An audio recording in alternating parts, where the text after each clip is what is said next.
Good evening and welcome to another edition of Friday Night Lights. I'm Brian Samudio along with Dina Kupfer once again. Another night in the books, and we actually had some blowouts tonight. We did, and the weather kind of mixed things up for a couple of teams, delaying a few games, but still the night played on. So let's start things out with Reed hosting North Valley's Panthers cheerleaders, prepping their team. I love this energy by these ladies. First quarter now, Anthony Silva. He will hand it off to Brock Westlake, and he breaks loose from the pack. This will be a Raider first down.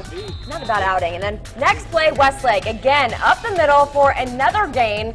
Silva this time, though, he's going to say, you know what, guys, I'm just going to hang on to it with the keeper. He rumbles into the end zone for the Raider touchdown.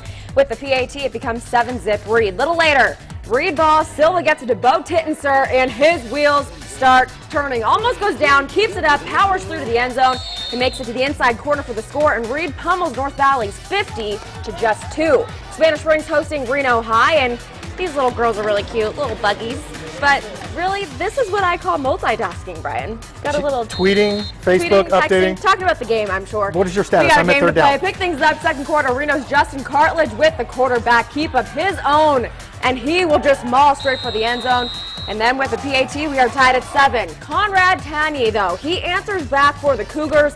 He gets a great drive here, unfortunately, when putting points on the board, unfortunately, but this play would. Hunter Fralick's toss to Vance Lively is good here for the touchdown, 14-7 Cougars. And then just before the half, Reno's Alex Staley with the long attempt, 46 yards out, and he will deliver. Reno holds off Spanish Springs to improve 4-1. 25-21 is the final. Football time in the Valley. Let's go to Minden. Douglas and McQueen. Sometimes flag girls can get a little D-A-S-H.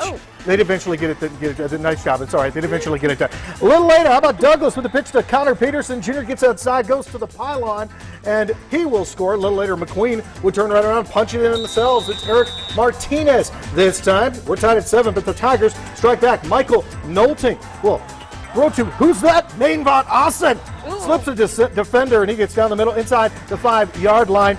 And then it's Connor Peterson again. But Douglas could not hold the lead. McQueen takes down the Tigers 32-14. Up Mount Rose Highway, Galena hosting Hug. And the Grizzlies jumped out to a 42-0 lead at halftime. But do the Hawks quit? No. No way. Opening kickoff, second half. Hug's Jonathan Watson has ideas, finds a lane along the sideline, finds another gear. Watson brings it all the way back for the score, but Hug's still down 35. Third quarter action, Hug trying to move the ball. Juwan Smith Bennett throwing, picked off Chaz Clark, and the Grizzlies are back in business. Man of the night, though, for Galena, the tough running of junior Connor Marks. How about 241 yards on the ground and a pair of touchdowns for Connor as Galena is all over Hug, 63-7. And Worcester visiting Dayton now, and this is what I call a committed coach, playing with foot injury. Nice job, Coach. Colts Matt Bradley.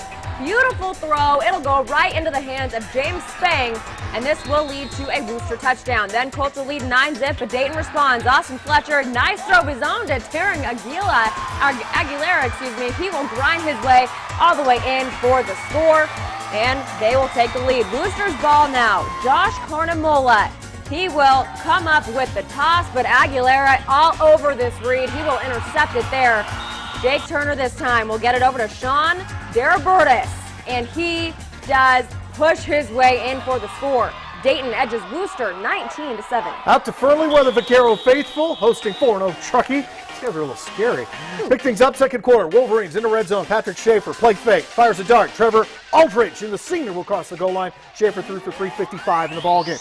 That gave the Wolverine cheerleaders a little something to yell about. Still second quarter, more Truckee. This time it's the call up the gut. Cole Roberts. He's going to score. Truckee up 33-14. Then just before halftime, it works once, do it again. Back to Cole Roberts. And he bowls his way into the end zone. Truckee rolls to 5-0 at Fernley, 56-19. And let's go out to the lake. South Tahoe hosting Elko, and Vikings John Safula will hand off to Jacob South. He will get a nice gain here. And hey, if that works, why don't you do it again? This time, not so lucky. Still fumbers, and it is recovered by the Indians. Unfortunately, this time it is Elko's ball. And Dalton Ridgway will get it over to Francisco Livanos. He does a little spin move, and then he gets knocked down, but a little gain of his own. Back to Livanos again, and this time he presses his way. He'll get down, brought down just before the goal, but not to worry, folks. He eventually gets it. Third time's a charm, right? Elko beats South Lake Tahoe at the lake, 42-28. Down to a beautiful night in the Mason Valley. Yerington hosting North Tahoe first quarter. Lions on the move. Pass deep. Mikey Garner finds Riley Neville. That's a football name down there. He comes down in bounds, 6-0 Yerington. Lions would go for 2, called a Sam Monahan. He goes in easily, and it's 8-zip home team. That is the Lion in a good mood, probably the warmest person at the football game. Yerington ball now, hand off to Gene Cota. And watch Cota dicing, slicing the defense. He'll go in for the touchdown as Yerington wins it 50-20. Now let's run down the rest of the scores called in tonight. Patrick Murray tossed a pair of touchdown passes at Incline's win over West Wendover.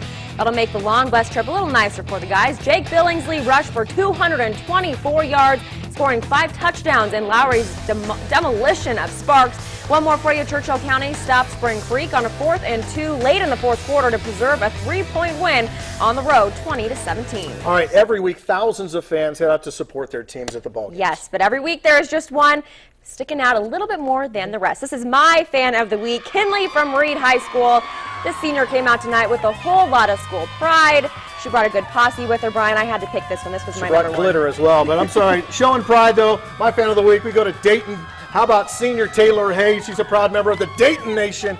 Taylor, you are my News 4 fan of the week. And with another week of high school football in the books, here's how we have these teams ranked out so far. Coming in at number 6, the only 3A team in the rankings, Truckee. Impressive win tonight at Fernley. Yes, Lowry, I know you're 6-0. Yes, I can hear you all the way out in Humboldt County. Yes. You're just off the page. Keep winning. You'll get there. We do have a tie at number 4 between 4-1 Reno and 3-2 McQueen, so got to keep it close. Number 3, we could flip-flop this one with 2. Bishop Minogue and Hoot of the Miners play tomorrow at home, young Dina. Well, that would be number 2 Carson, Brian, and we have the Senators. They're mainly because of their amazing running attack of Dylan Sawyers. He is strong out there. He is a college back, and coming in at the top of the list, it's got to be the Reed Raiders. Reed rolls to 4-1 with a dominating win. All for North Valleys. We'll be right back to bring you some more here on Friday Night Lights.